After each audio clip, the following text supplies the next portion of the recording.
there is microplastics in human placenta, human lungs, blood, and the last scientific studies show that there is microplastics in breast milk.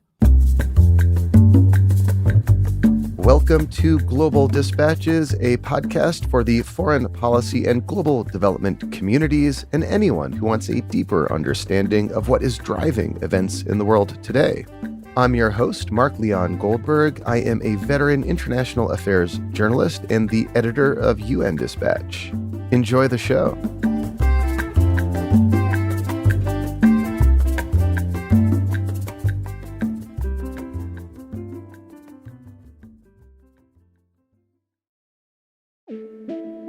Negotiations for a new global treaty on plastics formally kicked off in early December. Delegates from around 160 countries met in Uruguay for the first round of talks aimed at reducing the harmful impact of plastics on both the environment and health. Antonio Guterres has called plastics, quote, fossil fuels in another form, and he has called on governments to support a treaty that not only deals with plastic waste and recycling, but the entire life cycle of plastics, including measures to control the production of plastics. My guest today, Andres Del Castillo, attended the negotiations, which took place in the seaside city of Punta Del Este. He is a senior attorney at the Center for International Environmental Law. We kick off discussing why regulating plastics through an international agreement is necessary. We then discuss the process for these negotiations and the stances thus far of key governments around the world, including the USA, China, the European Union, and countries in the global south. These negotiations have just begun and they are set to conclude in 2024. And this conversation will give you helpful context for understanding these negotiations as they unfold over the coming months and years. Now here is my conversation with Andres Del Castillo, senior attorney at the Center for International Environmental Law.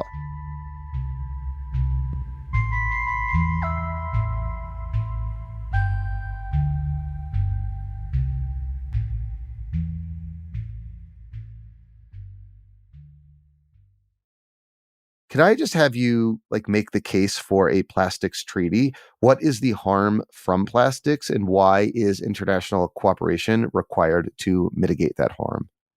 First, let me set the scene and giving you a little bit of the context where we are with this idea of having a plastic treaty. We are first talking about a complex material consisting of mixtures of chemical, like additive, processing aids, and non-intentional added substance, which are out of control, mainly because two reasons. The first reason is the complexity of the material, and the second is the proliferation. So on the complexity, just to give you a scale of where we are talking about 200,000 polymers that are in the EU market only, with more than 10,000 associated chemicals, meaning that plastics are complex, and we are not just talking about 7 specific resins, but about an infinite numbers of combination of chemicals. And this complexity makes plastic difficult to deal with. Is also linked to this idea of proliferation that we see in a huge number of applications and sectors of the economy, but as well we are seeing that on the environment, on the biota, and recently on human beings. There are recent studies that shows that there is microplastics in human placenta, human lungs, blood, and the last scientific studies show that there is microplastics in breast milk. So sometimes I refer to the absurdity of the crisis where we are is by quoting a UN scientific report that was launched last year that say that some evidence suggests that the use of microplastics in offshore oil and gas activities could be substantial. And microplastics are known to be used in production and drilling processes in oil and gas activities. For me, this absurdity shows that this idea of microplastics or plastic that are less than 5 millimeters are everywhere. And this is not only a question of waste, but also a question that the industry is using that every single day for different applications. But this is more than a microplastics treaty that is envisioned. This is a plastics treaty. What, generally speaking, is the harm that plastics impose on the environment? So since the 60s or 70s, there are documentation of physical harms. At the beginning was more to animals by ingestion of those debris, but more and more we have specific evidence on the chemical or the toxicity of those plastics in human beings and also in biota and in the environment in general. So it's because of this idea of complexity that we say that it's not only a question of plastic waste or the physical sometimes items or product that we see on the beaches or on landfills, but it's also the material itself that is a problem. And this is something that was identified by different countries as a priority, as a common concern of humankind. So I'd love to have you explain to me the origin story of this potential plastics treaty. Is there a civil society movement behind it? I ask because a pattern that I've seen over the years reporting on the United Nations is that, whether it's banning landmines or banning nuclear weapons, these ideas kind of percolate among civil society, then make their way to sympathetic governments who kind of take the ball from there. Is that what's happening here? How did this idea for a plastics treaty originate and get us to the point where we are today? Yeah, so first, and when I say we from the civil society world, we consider that this has been what our role has been showing evidence through scientific methodologies or citizen science or just with different activities showing the gravity of the situation that was at the beginning more this is what is going on in different places around the world, but also intentionally there are different coalitions or groups from the civil society that from the beginning were calling from a global control measures to plastics, saying voluntary or national legislation is not enough. We need something more comprehensive because the transboundary dimension of the problem and because we need countries to establish and set rules. So I will affirm that yes, there is the civil society and other specific right holders behind this, calling for specific global rules. But that is not possible to advance if you don't have, as you mentioned, some specific countries or regions that are champions. And what is specific for this idea of plastic pollution and measures is this something that's even from the regulatory level, we see champions in different countries apart from the global north. For instance, Bangladesh was the first country to ban single use plastic bags, or Africa early in the 90s identified that plastic was a problem. And since the 90s, we have a specific legislation in Africa banning on controlling plastics. So we see in different countries around the world this idea of championing the concept of global rules for the plastics as products and as materials. So I'd love to have you discuss process and where we go from here. So I've been covering the United Nations for a long time, and one lesson I have learned is that process dictates outcomes. So could you explain the context in which negotiations for a potential plastics treaty are taking place? I take it you just returned from Uruguay, where the first round of these negotiations occurred. Yes, so Uruguay was kind of the concretization of a dream for many of us, having all the countries of the world, of the majority, more than 160 countries, just talking about plastics. And this is only the first round of negotiations. But taking a step back, I can say that the origin of this mandate that is the way how the UN works for developing treaties, was adopted last March during the United Nations Environmental Assembly in Nairobi, where more than 175 countries agreed on a mandate that is kind of the recipe and the minimum elements that a body called INC or Intergovernmental Negotiating Committee should look at when negotiating a plastic treaty. So in March, we started with a specific mandate with a list of topics that the countries want to see reflected in a final treaty.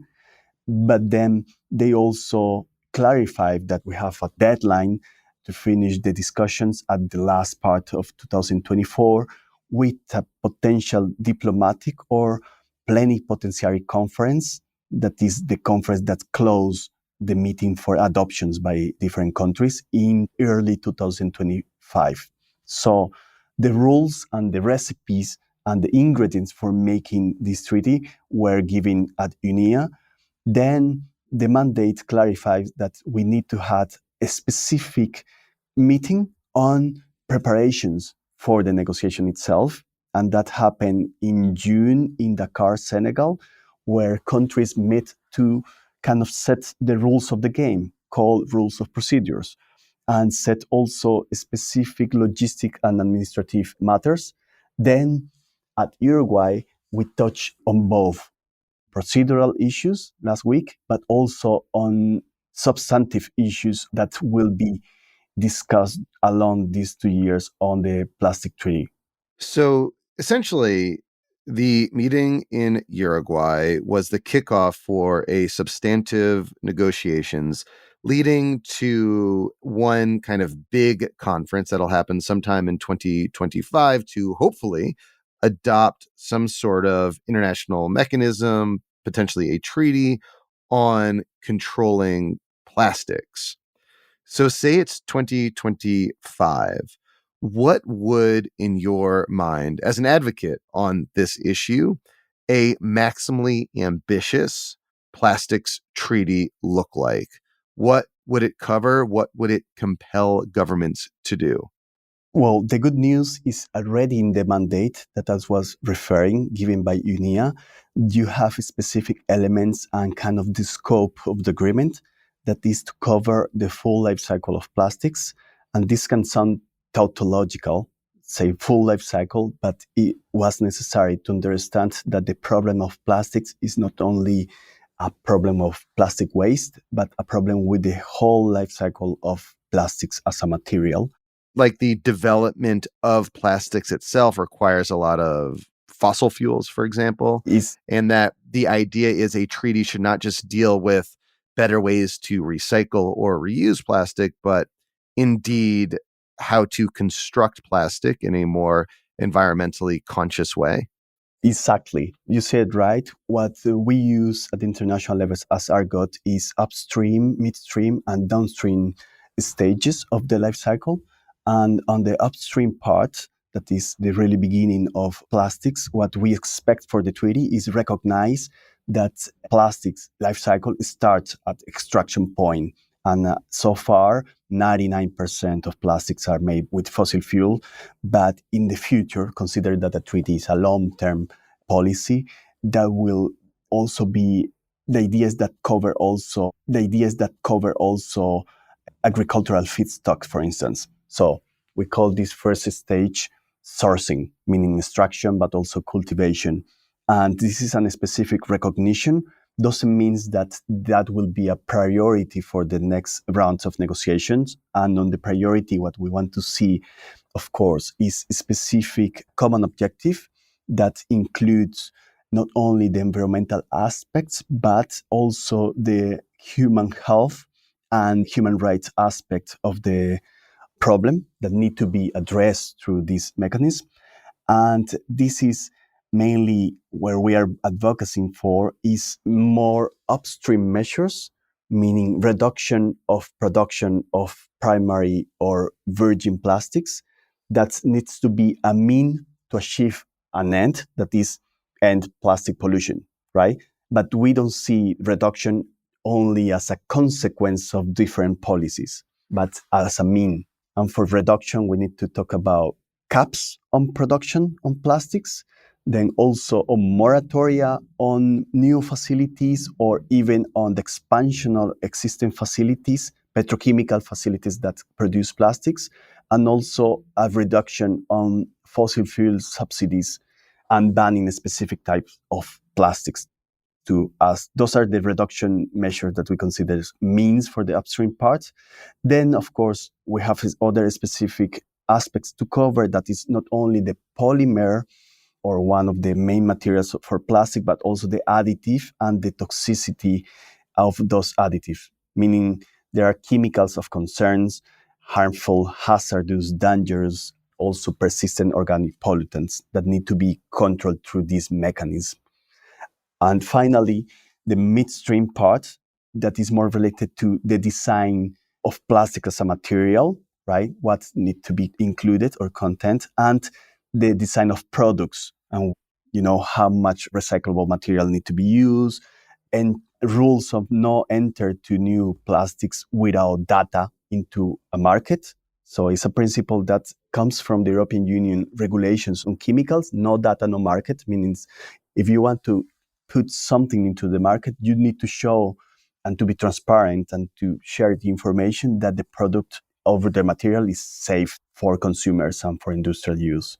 And finally, the downstream part, that is the part that many people are talking about, reusing and refilling systems, and also at the end, if that is not possible, the recycling part.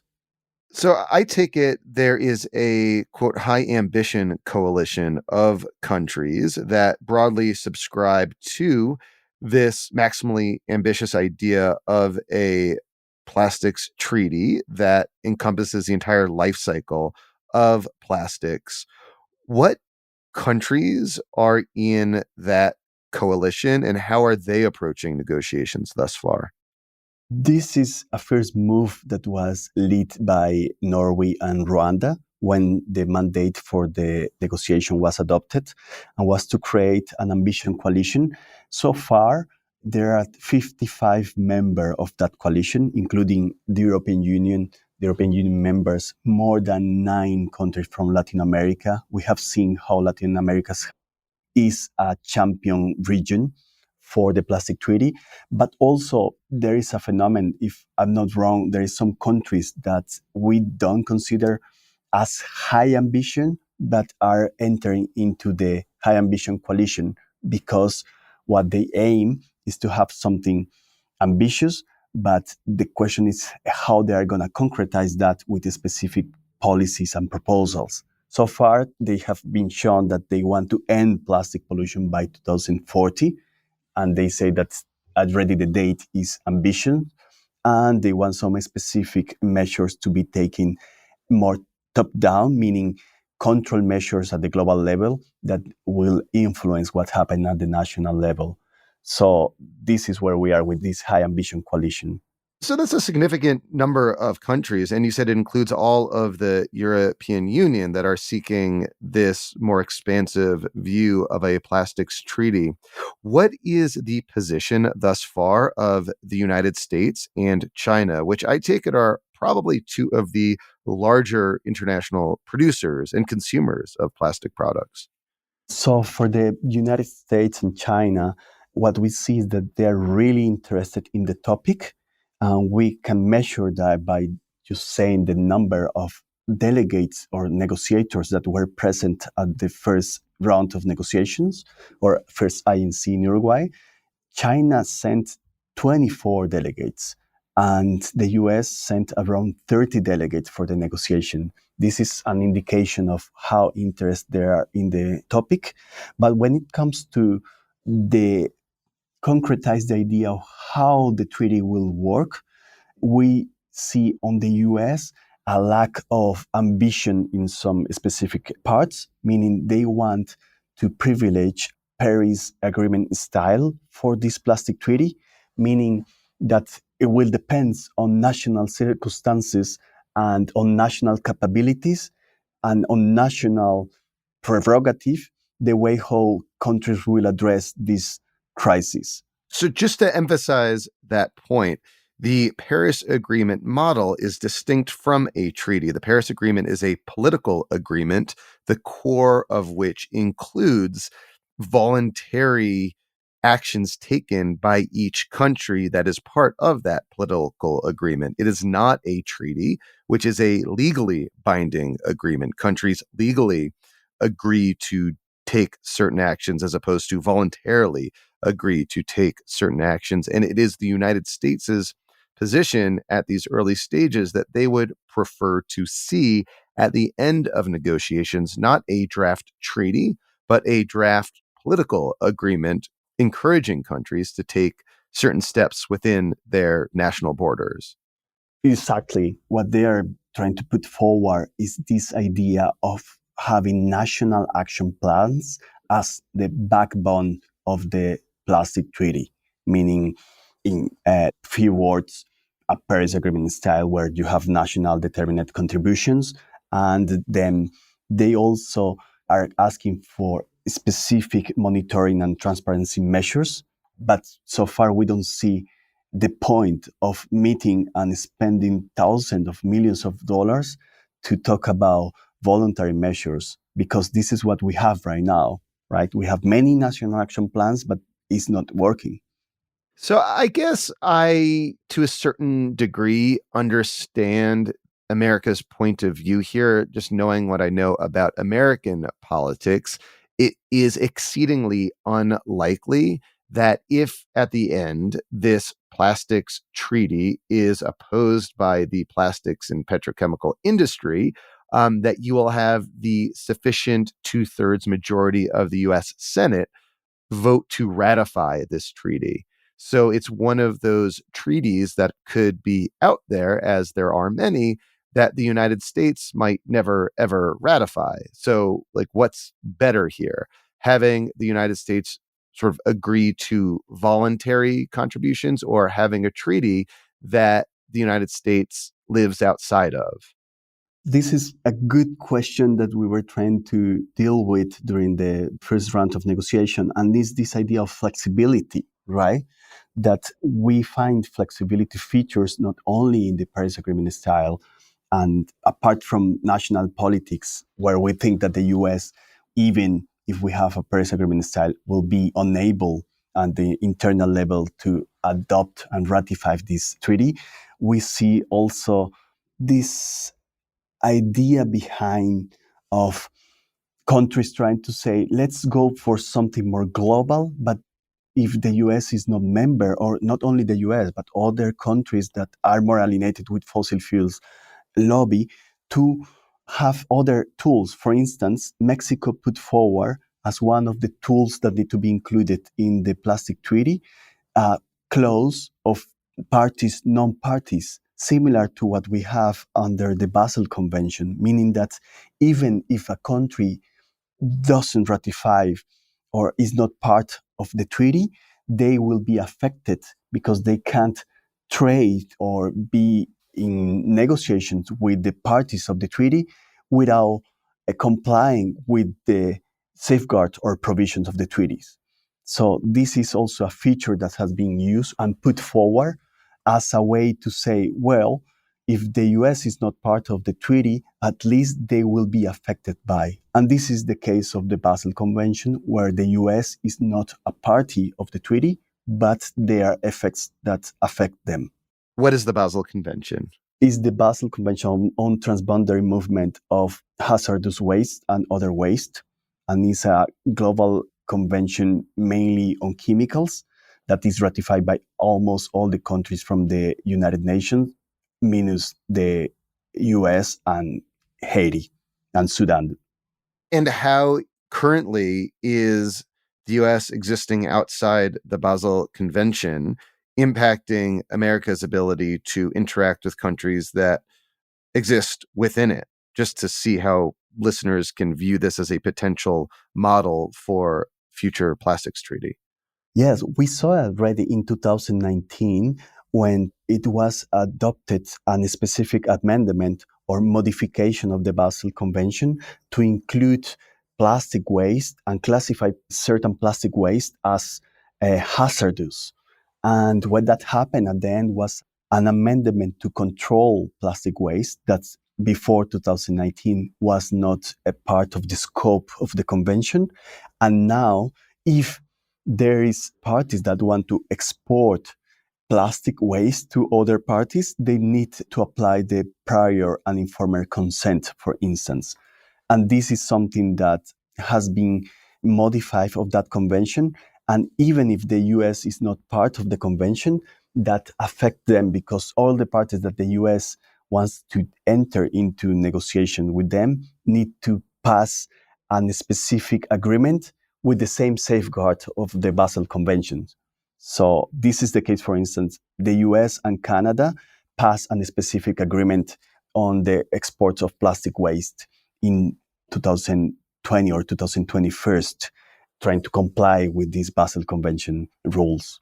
Because Canada is compelled to comply by it. By the Basel Convention, yes. So could you explain how you see China's position going forward? You said that they send a large delegation to that first negotiating conference. What do we know thus far about how they might approach, number one, this question of whether it should be a treaty or not, or some sort of political agreement a la the Paris Agreement? What do we know about China's position?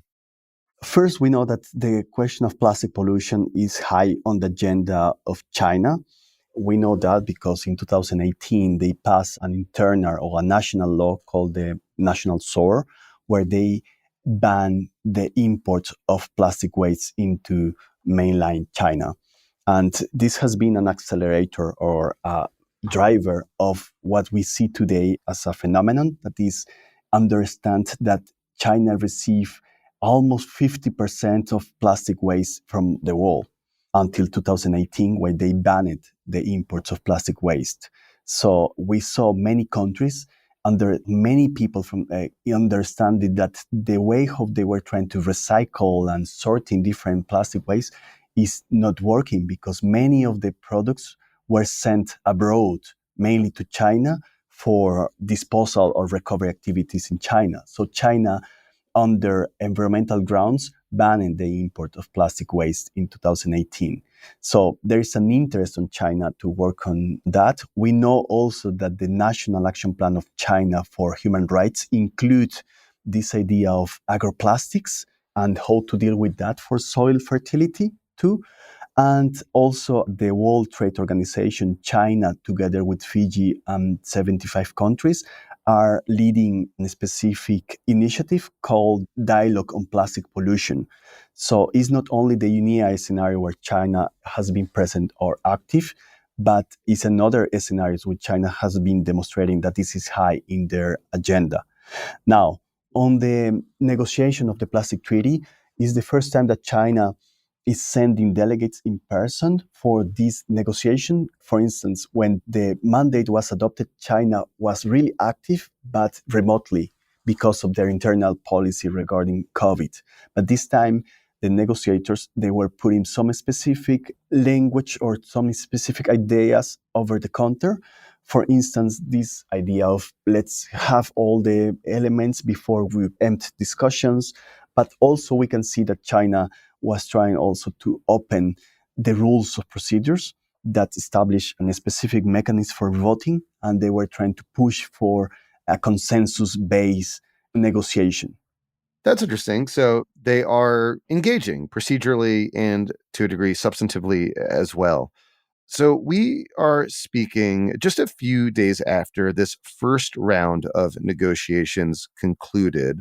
What comes next, and what will you be looking towards in the coming months and even years as the world builds momentum towards that 2024 deadline for these negotiations to conclude? So first, we're seeing raising interest by many countries, and we saw it that last week, where more than 74 countries taking the floor at the first day, for instance. This is kind of a record. Everybody wanted to take the floor on behalf of their countries or on behalf of the region, meaning that there is interest on that. We saw also international organizations coming forward and bringing their expertise on the topic, and we discussed mainly last week, and the main outcome of the meeting last week was a request for UNEP or for the INC Secretariat to develop a specific document listing all the potential elements or options that need to be included in a treaty. And this in negotiation is good because it's giving a rhythm of what is going to happen at the INC2 or the second round of negotiation that will take place in Paris in the last week of May. And this idea of having a gravitational document where people will refer and talk about that document during the negotiation is important instead of not having anything so people can come and just talk. Now we are going to have a specific document by UNEP with a list of the potential control measures, obligations, scope, and different elements for a plastic treaty that, if everything goes well, will result in zero draft for the negotiations for the INC3 or the third round of negotiation that will take place in November in Nairobi, Kenya. And this is kind of where we are right now. It's a specific request for the UNEP to work in a document listing potential elements. They will use all the inputs received during the last week with opinions from many governments, but also by stakeholders. And there will be a possibility to send written submissions so they can take into consideration that when developing this specific document, that is a list of all the potential provisions.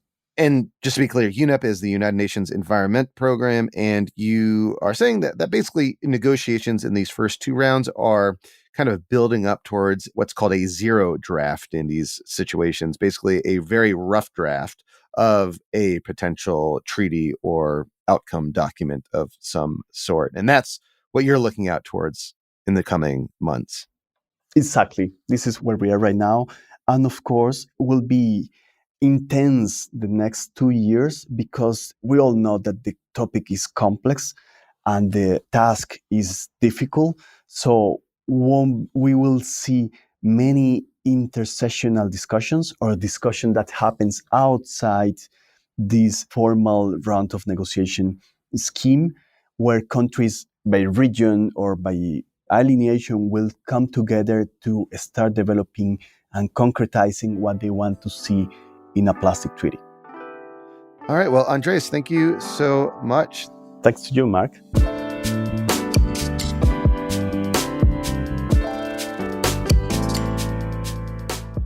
Thank you for listening to Global Dispatches. Our show is produced by me, Mark Leon Goldberg, and edited and mixed by Levi Sharp. If you have questions or comments, please email us using the contact button on globaldispatchespodcast.com. Before you go, do take a moment to show your support for the show by becoming a premium subscriber. If you're listening on Apple Podcasts, you can do so with a couple taps of your thumb. If you're listening elsewhere, you can go to patreon.com/globaldispatches. We rely on support from listeners to continue to do what we do far into the future.